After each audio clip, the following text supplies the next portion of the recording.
आचार्य प्रशांत जी जो आचार्य हुए हैं, जो मतलब अलग अलग जैसे गीता है, महाभारत है, इन पे अपने स्पीच देते हैं, उन पे सभी का मतलब वे व्यक्तियों का सोल्यूशन करते हैं। तो उनसे एक लड़की ने पूछा कि सर, एक पूत कपूत हो सकता है, तो क्या एक माता भी कुमाता हो सकती है क्या?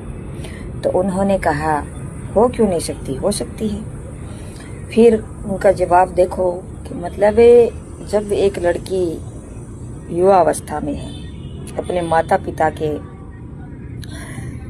मतलब गोद में पली है, बड़ी हुई है और अभी बच्ची है, तो उसमें अल्हड़पन भी होते हैं।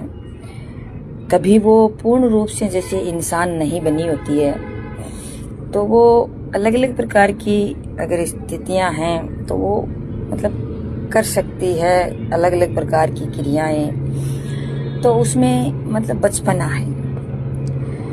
तो अगर उसी टाइम अगर जब वो मैच्योर ही नहीं हुई है, जब उसमें एक इंसान में जिस इंसानियत के जो गुण होते हैं वो अगर मौजूद नहीं हैं, तो वो कुमाता हो सकती है।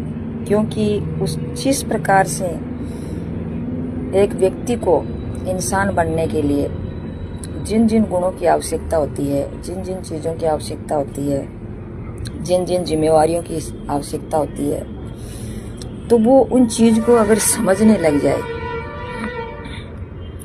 उसके बाद में हम उसे कह सकते हैं कि वो नहीं हो सकती। लेकिन जब उसमें बचपना है और वो इन चीज़ों को समझती नहीं है, उसमें इंसानियत के गुण आए नहीं है, अपने माता पिता की गोद में खेली है, बचपना है, तो बेचारी वो क्या पूर्ण रूप से थोड़ी मतलब वो विकसित हो चुकी है। अगर विकसित होने के बाद में तो हम जैसे कहें कि मतलब सबसे पहली बात यही है कि उनको एक इंसान बनना बहुत ज़रूरी होता है। अगर एक माता और देवी बनने के लिए इंसान बनना बहुत ज़रूरी होता है कि जैसे पहले हम जैसे बचपन में वो खेलती है, खाती है और अलग अलग क्रियाएं करती है, अल्हड़पन भी करती है, कभी गुस्सा हो जाती है, कभी कोई गलतियां भी कर देती है।